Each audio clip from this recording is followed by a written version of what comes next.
Hi, Nicola. You're so welcome to the Happier at Work podcast. I know we've been talking about doing this episode for a while, so I'm really pleased to have you as my guest today. Do you want to let people know a little bit about you, your background, and how you got to where you are? So delighted to be here, Aoife. Thank you so much. Yes, so I am currently a career and confidence coach, working mostly with women, and also a leadership consultant, doing a lot of training in the leadership space for corporates and organizations. However, I didn't naturally fall into that space. I have 20 years of a public sector background behind me, a role that I absolutely loved until I didn't.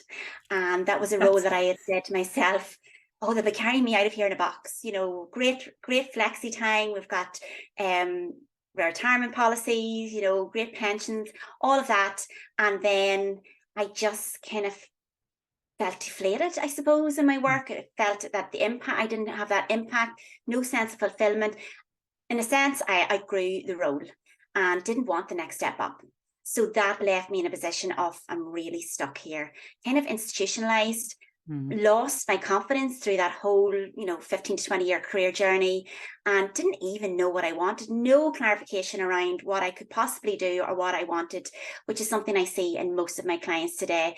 And with that, I knew no one was going to come along and say, Nicola, here's your dream job. mhm. I knew it was time to me to do something about that. And I was very lucky to have had the opportunity then to work with a coach, and that was a total transformation for me. Mhm. He held up the mirror to me, and he allowed me to see the strengths and the experience that I had that I could use and build up that self-belief that was so low, really on the floor at that stage. And from there, it was the small steps, small actionable steps. And COVID was quite beneficial to me in a way, in that it, and like many people, made me reflect on, that feeling of looking back on either my deathbed or retirement and saying, why didn't you do something about this 20 years ago? Because it's Yeah. so easy to sit there and spend another 20 years very Mm. comfortably going through the motions. And that driver was what made me take the actions for change. And that's when I started to train as a coach and set up my own business. And it has just been an amazing roller coaster from there on in. It sounds like it. There's so much there that, I am exactly the same, Nicola. So I loved what I did until I reached a point where I just didn't love it anymore. I love the career. I love the industry I was in. I'm still interested in that industry and still nerding out, like kind of reading what's going on in fast moving consumer goods. That feeling of feeling a bit deflated and not having the impact that you want to have on the world, being in a career so long that you've kind of nearly lost all of your own confidence in yourself and your own abilities. And I love this, working with a coach to hold up that mirror to you, to show you how brilliant you actually are and what you could potentially do.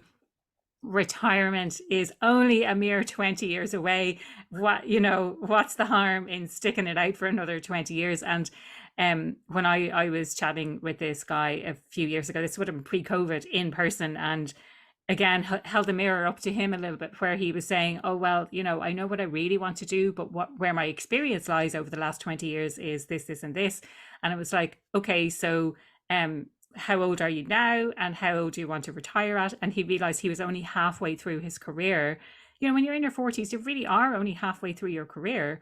So Mhm. there is that opportunity to change if you want to. And equally, if you're in your 60s, there's nothing to stop you then either, going out and kind of doing what it is that you really want to do. I'm hoping that I love what I do so much for as long as I can that I don't want to retire. I don't ever Yes. see myself retiring. I see myself having the impact that I want to have, and really enjoying the process, and not thinking I'm going to get to a stage hopefully in the near future where I'm going to enjoy it then. It's not about that. It's about enjoying what you're doing now, Hmm. Hmm. and and taking that all the way to retirement, which maybe, I don't want to get too morbid, so I won't mention what I was thinking in my head. But it's all about that.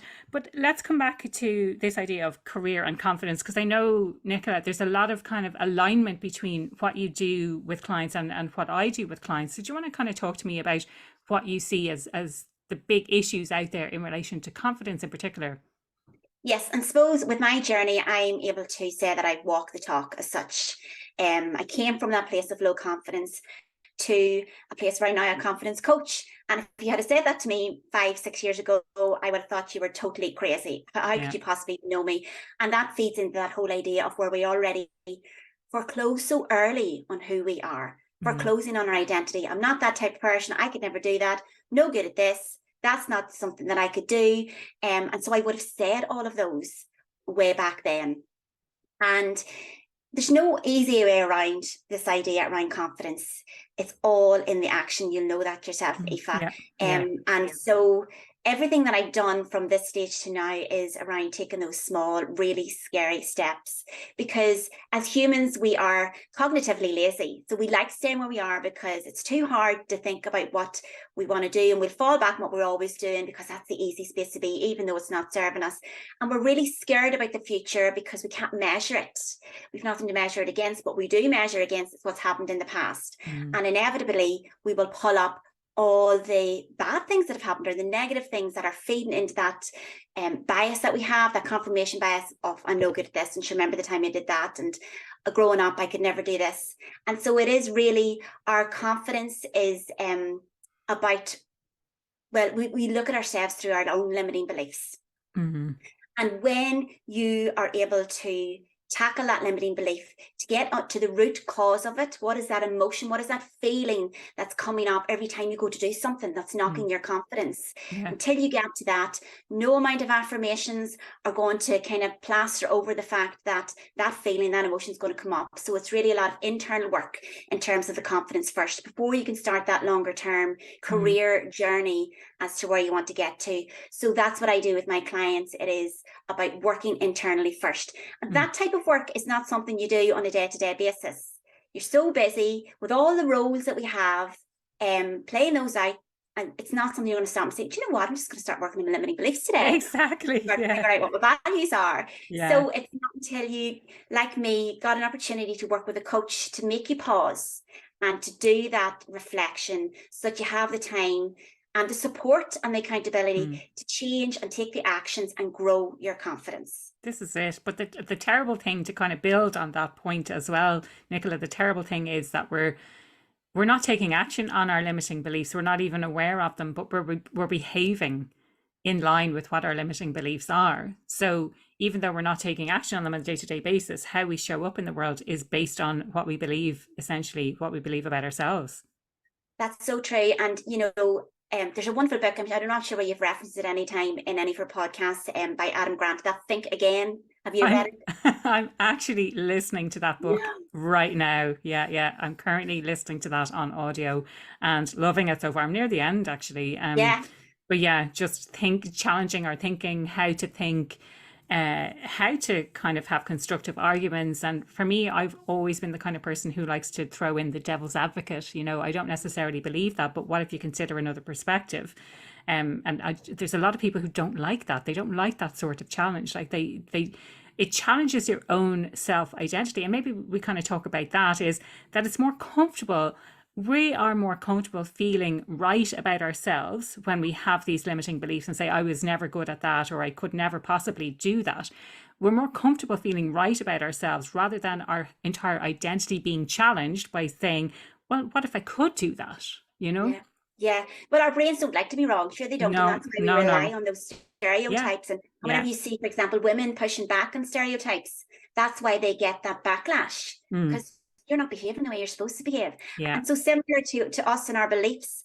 And that's why I reference Adam Grant, in that he would say that a lot of the beliefs that we've been brought up upon were based on very shaky ground. And if you really went to investigate the evidence underneath that, it would make you think again. And we don't like to do that. And so when we start to investigate the evidence that's upholding our limiting beliefs, again, very shaky ground, very little evidence to uphold that. Even that little small piece of evidence, that's the piece that we cling to and confirms all that knowledge that we believe about ourselves. And it is, you've mentioned that perspective and reframing. So the first step is the awareness. So that takes time. That takes you to go internal, to listen to the stories you're telling yourself, and then you can question it. And only then can you start to take action against that, or to prove that that's wrong. And that's the hard work. And like I say, we are lazy as such. Only if you have that motivation to continually, and it gets to the stage where the circumstances are no longer acceptable. And I think by the time people come to me as a coach, they no longer want to accept those circumstances. They want to feel or be in a different place in 6 or a year's time. Yeah. So it's so interesting. Coming back now, this I can assure you, listeners, whoever's tuned in today, this is not an ad for Adam Grant's Think Again, but I just want to illustrate something like he does. He very powerfully has the use of stories throughout that book. But one that really stuck in my mind was, we laugh at people who use Windows 95 software, but you may still have beliefs, whether they're beliefs about yourself or beliefs about the world, that you formed in 1995. And so why aren't you kind of questioning those beliefs that you had? So I just thought that was a really powerful image of, okay, so we laugh at some people who are using this old operating system, but what if your brain is on this old operating system believing thoughts or behaviors from 1995? I just, as a way of illustrating that, I just thought it was very powerful for me, as something that really resonated. Brilliant analogy. I mean, that book, again, like not an advertisement, but I used to go walking to listen to it and I never wanted to come home. And then when it ended, I was really sad. Yeah. And that's the same. So I'm out for my walks listening to it at the moment, and I'm kind of like, I need to walk for a little bit longer so I can listen to more of this book. But it was interesting as well, Nicola, coming back to kind of the work that you do with clients, this idea of awareness. And that's something that's always the first step for me when I'm working with clients on imposter syndrome. It's how do you become aware that this is the area that you're kind of stuck in, and acknowledging it as imposter syndrome. Like, this is something that you need to acknowledge, and something that I need help with sometimes. Sometimes you don't realize that they're the beliefs that you're kind of coming from. So I'll give an example. Like, I was going to apply for an award. I was talking to a friend of mine about it, and I said, I'm not sure if I'm going to apply for that award. I'm not sure, if I'm good enough. Whatever scripts I was running in my own head, and I call my imposter Sandra. So when I told my friend about it, she said, is that Sandra speaking or is that Aoife speaking? So Sandra speaks from a place of fear and abandonment and, not good enough, whereas Aoife will be speaking from a place of empowerment and how can I better myself? And even if I don't win the award, then how can I learn from this experience? So it's really interesting that you say it is just about noticing and becoming aware. And like you say, sometimes this takes a long time. The work is really hard to do. We feel a little bit lazy, and so we don't do it, or we encounter resistance, and we tell ourselves, actually, I think things were better the way they were before. But maybe it's those people who've reached the stage where I just can't cope the way things are anymore, and I'm ready to make a change, essentially. Yeah, and you essentially need to get to that stage to get to put the work in. Yeah. And I love what you had said about Sandra and Aoife. We have so many voices inside of us, but the voice that we take the lead from the most of the time throughout our lives is your Sandra, for example. Yeah. That inner critic. And yet we have a wonderful inner coach, but we don't even know who he, she, or whatever they may be, because we don't listen to them enough, and their voice is very soft and low and not as loud and harsh as that inner critic. So part of my work is to help bring out that inner coach. And that's all around that, of course, the awareness, and then the self-compassion and treating yourself as your own best friend. We've heard all these things before. They're all underpinned by evidence, and all the little small steps. When people say to me, confidence, tell me about confidence. I have no big golden nugget to say, here's how I'm going to give you confidence. Here's how you're going to grow your confidence. It's all the little small tips and tricks and techniques that build incrementally on each other for you to show up as a confident person. Yeah, I love that. And specifically what resonates with me there is this idea of self-compassion, because I think for a long time in business, we've always been taught to kind of identify what our weaknesses are, overcome our weaknesses, which makes it really hard, I think, to be compassionate, because our attention is drawn to whatever it is that is not great about ourselves, or areas that we're not particularly strong in. Can you talk a little bit more about self-compassion and how people can build that sense of self-compassion? I know this is kind of, for me personally, I would love to know more about that. But also, I think for people listening today, they would value understanding more about how to be more compassionate towards themselves. Yeah, and I think self-compassion is quite a loaded word in terms of females, for an example, because we have been traditionally taught to put other people first. And then if we put ourselves first, put our own needs first, it's kind of seen as selfish, or we feel that it's selfish. And so then when it comes to self-compassion, it doesn't sit quite naturally with us. And it's really about changing your perspective around that. In so far as if you want to have a self-compassionate nature to others, you must have to have it to you first. I remember I had a client one time, and we were going through where she was in her career and her life. And I said, oh my goodness, you're really not, you're definitely at the bottom of your own list. And she said, Nicola, I'm not even on that list. Yeah. And that was really saddening to hear that. So it's self-compassion is not selfish. It's not about complacency either.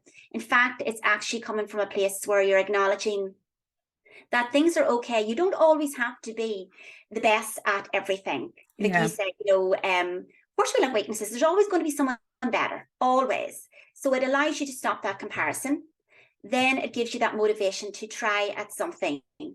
And so it's back to this idea of treating yourself as your own best friend. I'll say to my kids, don't be afraid to let people down, if it means that you're letting yourself down. So even if it means letting me or your dad down, be true to yourself. You're number one. And I think when we remember that, there's a lovely thing that I tell my clients to do, and I'm a brilliant fan of Mel Robbins. And, she's written a whole book around how to give yourself a high five, which seems mad, but it's another great book as well. And I say, high five yourself in the mirror as if you are your own best friend. It works for some, other people just can't. That's a stretch too far for them. But I say at the very, very least, you're putting a smile on your face. So those small little things of self-compassion to grow your motivation to change or to make that move that you need to get yourself unstuck. That's the foundation. So that you build your self-belief on. Yeah.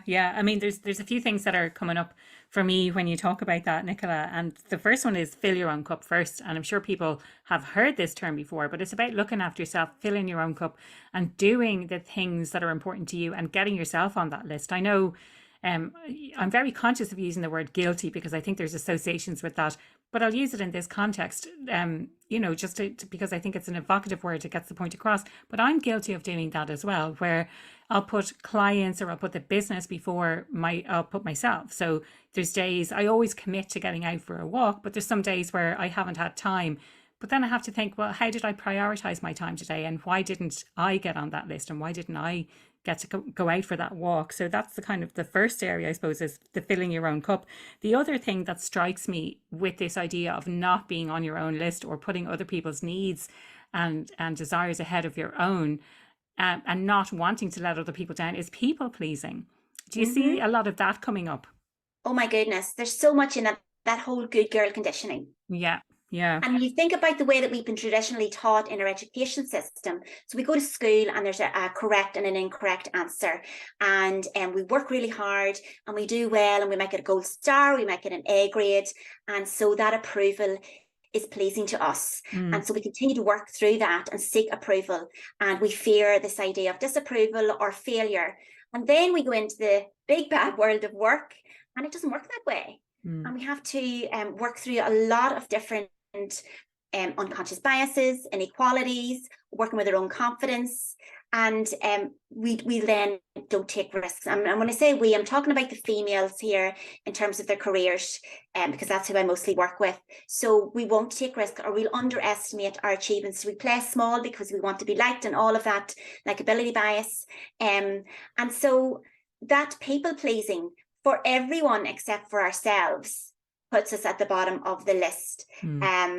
And it feeds into so many elements of our lives. And in careers, it is around being nice, sticking to the stereotype of how you should behave, not rocking the boat, and not speaking up and challenging people who are maybe have more experience or at a higher level than you. And that does you absolutely no favors in your career. And so this is why a lot of the work that I do is all around getting visible and breaking down that societal conditioning around self-promotion, which starts from such a young age. So when you think about a young child, for example, of age 4 or 5, who've maybe got a new pair of shoes, or maybe they've won a competition at school and they can't wait, and they run in through the house and say, look at my new shoes, or look at I won, and you just want to share in their joy, which is brilliant, and that's why you high five them. And by the ages of 9 or 10, you start to see the societal conditioning around that, where they kind of hold back talking about what they have, what they've gained, what they've won, for fear of that pushback or backlash from their colleagues or their friends. And I've seen that in action. And so that builds on, and it's verified from everything that you hear as a child. And I'm sure you've all heard things like self-praise is no praise. I know I did all through my life, and listen to your one, who does she think she is, and all of that. Yeah. And so we don't self-promote and we don't speak up. We put our head down, back to this conditioning of work hard and you'll do well, which is a fallacy, really. There's so much evidence out there to show that regardless of what we think about our hard work will be seen, it won't. Our accomplishments will not speak for themselves, and we need to be visible. We're twice as likely to move through our careers and get promoted as opposed to those who don't self-promote. So it's really uncomfortable and it's really icky because we've been conditioned to think that way. Yeah. Yeah. And the bias is then the pushback that we get both. And I mean, I'm saying this from statistics that I know from a program that I work on called I Am Remarkable, the Google initiative. I know you know about it, Aoife. I do. Yeah. Yeah. And it's both men and women don't like women who self-promote. And sometimes I think that as women, we think we shouldn't be biased against our own gender, but we absolutely are, because we're all humans and we all have biases. And that initiative actually stemmed from the fact that Anna, who started it, had a bias against a woman who was self-promoting, and she wanted to figure out why she had that and all the supporting evidence to that, and she wanted to challenge that, and this is what that initiative does. And I love it because it is so impactful. It's in your face. Here's what happens. Here's why you don't self-promote. Here's what happens when you don't, and here's why you have to. And here's what happens when you do. Yeah. I'd love to come on to that in a second, Nicola, but I want to pick up on some of those things. So I love this idea that being the best, and you can't be the best at everything, the gold star. Like, I think there's so many people, myself included, I love that gold star. Oh, wow, if I could get a gold star for everything I do in my work now as well. That external validation, the recognition, wanting to be the best. But this likability bias as well, wanting to be liked, and how that gets in the way, not rocking the boat. From something else that sprung to my mind. I don't know if it's a widely used term, but certainly in Australia it's used. It's called the tall poppy syndrome. So when the tall poppy grows higher than the other poppies around, people just want to chop it down. Basically, you want to chop it down to size. And I think this idea, exactly as you said, like, who do you think you are, saying that self-praise is no praise, like, these are all messages that we initially would have heard externally, but now we're telling ourselves internally. That's what's going on in our heads when we start to self-promote. So maybe we can talk about, well, what happens when we don't self-promote, how do we self-promote, and what happens when we do? Yeah, so when you don't self-promote and you look around you, and I'm sure maybe your listeners could think about colleagues who are self-promoting and doing very well, and maybe not as confident as they are. Confidence does not equal competence. Yes. In some cases. So it's great to be confident and have that humility, but not with the arrogance that comes with it. And so your self-promoting peers will get on better. That is a simple fact. And so we have to push through that uncomfortableness.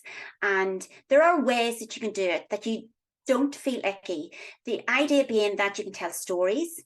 So use and see every opportunity that you can to speak about your work.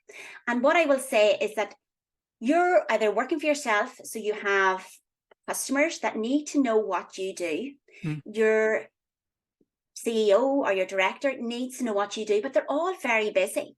So you need to bring yourself to them. They will thank you for it. Your customers, your CEO, your director, your manager, they will thank you for bringing the good news stories, for showcasing your work, because they are so busy enough that they can't come and seek it a lot of the time. And additionally, they're busy self-promoting for themselves. Probably the reason why they are in the position that they're in.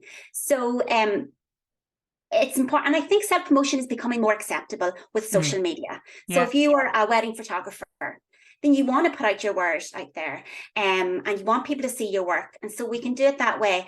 The other thing I would say is when you self-promote, what we tend to think as was part of our human nature is we go to the extreme negative and think, oh my God, what are they going to think about me? Again, that who does she think she is? What and we fear that judgment. But we never stop to think, this is really beneficial. People want to know about this. And this is grow my network, all the good, positive things that come out of it. And it is so surprising to many to know that that feedback is almost always positive. So if you are surrounding yourself by the right type of people who are there to support your career growth, your business growth, and support you as an individual, you will hear all that feedback, and people want to know what's going on in your lives. I'm trying to get my husband to self-promote more on LinkedIn, and he's cringing back. And I was like, people want to know what you've been doing. They want to stay involved in your life. And so you're doing them a favor. It's getting over that fear of judgment. Yeah. And you're so right, Nicola, in that there's a lot of people out there who support us. Someone said to me a few years ago, like, people out there want you to succeed. You do realize that, don't you? Rather than coming up against this fear of, oh, people are going to judge me. They're going to say all of these things when I start talking about myself. But the people who do judge you, or the people who do try and take you down, they're not the supporters that you want in your tribe anyway. Can we touch on this idea of like maybe some specific tactics that people can use to promote themselves without feeling icky, and then we go on to talk about the tribe and the people that you surround yourself with? Yeah, so one of the key things that really underpins confidence and this ability to self-promote is to know who you are in terms of your values. And again, I know you value knowing your values as well. Aoife, I haven't listened to your podcast and I know you.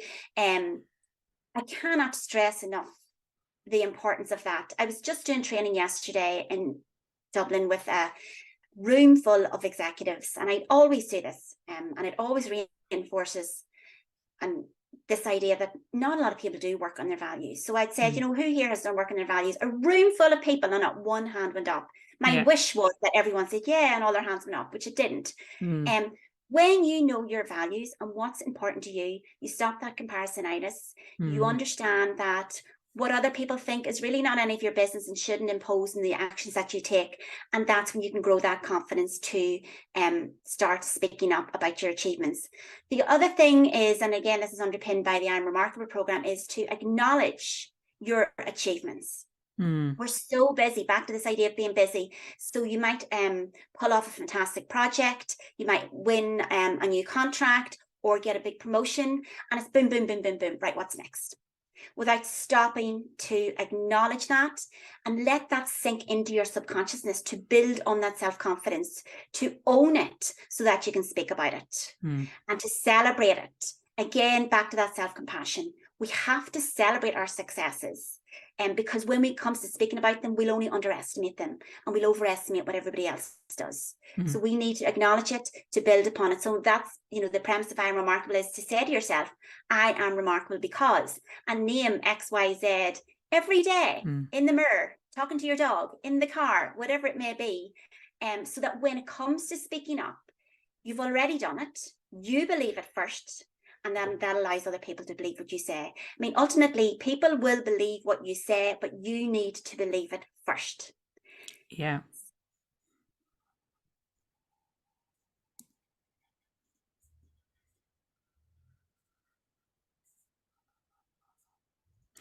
And Nicola, like, we touched on this idea of the supporters versus the people who maybe want to cut you down to size. Can we talk a little bit about the importance of having that tribe, maybe how to find them, how to be on the lookout for them if you don't have them already, and the benefits? Yeah, I mean, I wouldn't be where I am today if I didn't realize the importance of my network and value it above everything else, if I'm honest, Aoife. When I worked in that 20-year career in the public sector, it was very much head down, do the hard work. And I didn't realize that I should have been out there thinking long term about my career and networking and growing the tribe. When I started a business, I had absolutely no choice to do that, because it very quickly materialized that I needed to be visible. Mm. I was lucky in a way because I founded and I'm the leader of a Lean In network in Newry. So we've over 400 members. So I was growing my network. That was done in an effort to find that sense of fulfillment outside of my day job, which has now immersed itself into what I do on a daily basis, working with women. So I was already growing that network. What that network did to me to begin with was to open my eyes to the fact that there was a whole world outside of the public sector body I was working for. Yeah. And women were out there living their best lives. So initially, that's what it did. Secondly, I found the value and the joy from being surrounded by people that wanted to support you. Mm. And that trying to describe that feeling is very hard for me because it really feels like it just fills up my heart. That having that support, knowing that you could do anything with the right type of people behind you. And when I work with my clients, we work on long-term goals and what is their goal and how they want to get there. And very often we get caught up in the how. But how am I going to do that? Sure, I don't have this and I don't have that. And back to that negative voice and those limiting beliefs. And I say, it's not about the who. Sorry, it's not about the how. It's about the who. Who do you know that has done this before that you can contact? Who do you know that can support that? Who do you know that can open those doors? Who do you know who knows someone who can? And so it's even about those loose connections. Sometimes our network can be very homogenous. People like us, people in a similar industry, and it's really important to get that diverse network because you just don't know when that next opportunity, what that conversation might lead to. That person in the airport that you're sitting beside talking to has a whole other network that you would never have been able to tap into. Or if you're looking for a job, you're in an industry where or in an area, in an environment where you want to hear about similar jobs because all your people around you are in those similar industries. And you need to step away from that and widen that whole network. And like I said, the opportunities are immense. And LinkedIn is amazing for that. I know I have created some of the most wonderful relationships from LinkedIn. Well, I'm sure we must have met on LinkedIn, Nicola. We are. Whenever, years ago, whenever we connected, that must have been LinkedIn. Yeah. Totally. And so it is about those loose connections and putting yourself, again, I'm talking about visibility and self-promoting and putting yourself out there. And I will say that LinkedIn is the most wonderful tool for self-promotion. And when you understand that for 90% of the time, people on there are self-promoting, that's okay. We're all there, we're all self-promoting, but there's a lovely element of relationship building and supporting each other too. So again, ways and means to do it. Get out from behind your laptop and chat. I have a client who doesn't like networking. We talked about going to networking events and remaining silent for a period of time. Being the listener, soaking it all up, and then making your presence known. It is, if your presence isn't known, there's not much value in you being there. You have to be visible in some way, shape, or form. But that's a process. And, you're not going to just jump in with your 2 feet and be the most visible person and feel comfortable about it. This is it. I also love the idea that networking, and I learned about this a few years ago, we always associate networking with being, getting out there and meeting people in groups, but it's also meeting people one-to-one. So if there's someone you particularly resonate with, you can reach out to them and connect with them on a one-to-one basis. I like that type of networking. For me, it feels a bit more authentic. You get to know the person on a human level, whereas sometimes when you go to those networking events, it is a little bit too much what's in it for me and how can I self-promote, whereas when there's 2 people coming together on a call, it's more about how can we make this mutually beneficial, how can we work together for the greater good that's going to be a win situation for all. Yeah, and the idea being when it comes to your career, you want to be the person that's front of mind when someone's thinking, who do I know that can do X, Y, and Z, or who do I know who knows someone? And that's not going to be you if your head's down, working away, being, maybe boxed in that role that you're really, really good at and really appreciated for that organization, but not good enough for your growth. Yeah. And I mean, it makes me feel better for promoting myself on LinkedIn because I do try and promote myself. I do try and let people know what I'm up to. But equally, if someone is at a corporate role, they should be promoting themselves on LinkedIn as well. So that when it comes to whether it's internal job opportunities or whether it is an external move that you're going to make, that you're top of mind when it comes to that type of work that you're talking about, that you're doing in the kind of day-to-day stuff that you're doing. I'm reading a book at the moment as well about, and it kind of ties in with what you were saying about the diverse network. It's about the different types. Well, sorry, the book isn't about this, but a part of it touched on the idea that it's the different perspectives that you need. So you need those supporters, but you also need people to challenge you and to tell you the truth and to, to kind of keep you, I was going to say keep you down, but I mean like maybe keep you grounded, not to kind of let you go away with the fairies, and to challenge some of the thinking that you have and maybe be a bit of a sparring partner. And then you need people who are kind of more loose connections as well. So there's all of these different types of people that we need if we can only strategically form that network around us and that tribe around us. Yes. And sometimes it happens naturally because you gravitate to those people, or they gravitate to you. Again, back to knowing your values and what's important to you. And if you live in that, you will find those people. And it can be one person who's maybe 3 of those roles in one. Yeah. But you do need to be aware and make a conscious effort to say, right, okay, I've got quite a homogenous network. I need a challenger. I need a motivator. I need a coach. I need a sponsor. Now let me start getting aware of who I have around me and who's able and who knows someone. But that you have to be conscious at that stage. It's not going to come or fall in your lap. Like that. Yeah. Because it's something certainly I'm becoming more aware of, and definitely having that challenge. Like I said earlier in the conversation, I feel like I can be that devil's advocate, and I'm happy to play that role. Sometimes people don't like that; they're not very receptive to it. But I would love someone to do that for me as well.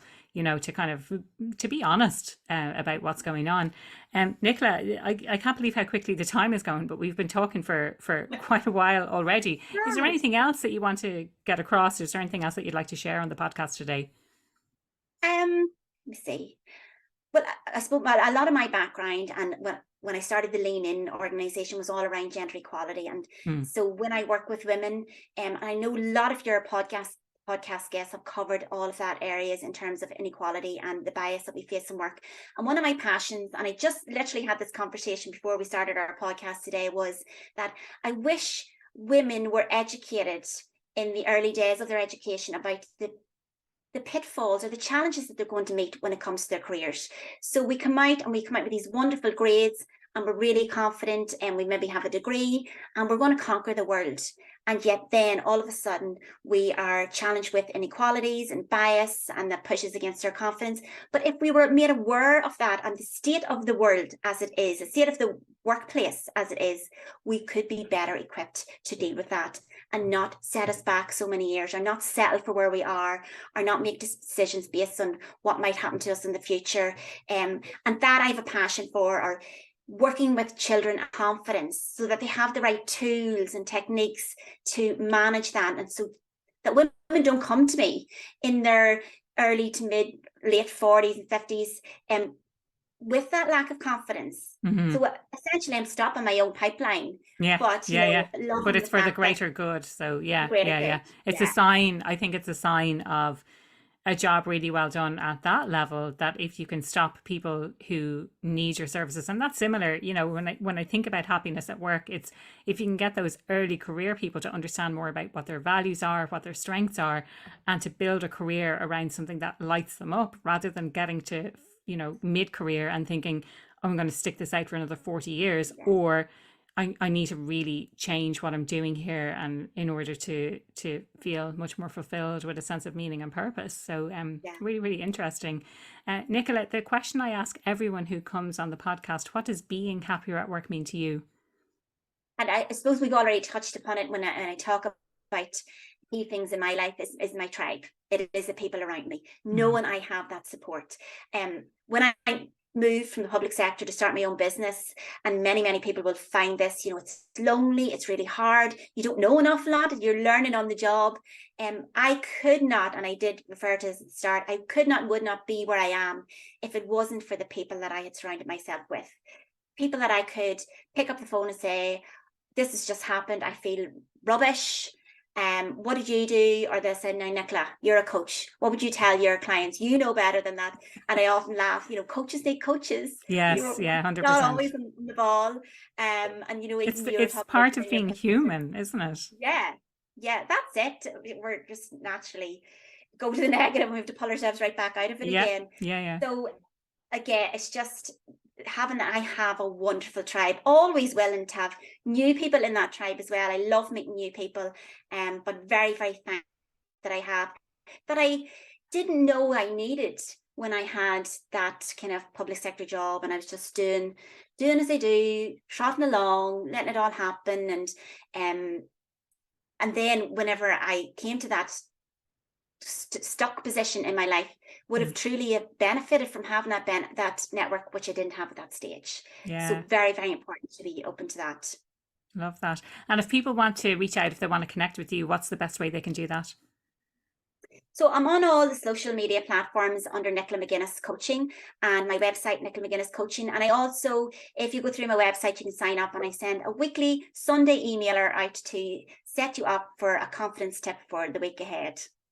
Love it. Thank you so much for your time today on the podcast, Nicola. Absolutely loved our chat. Loads of kind of golden nuggets there for people to take away and take action.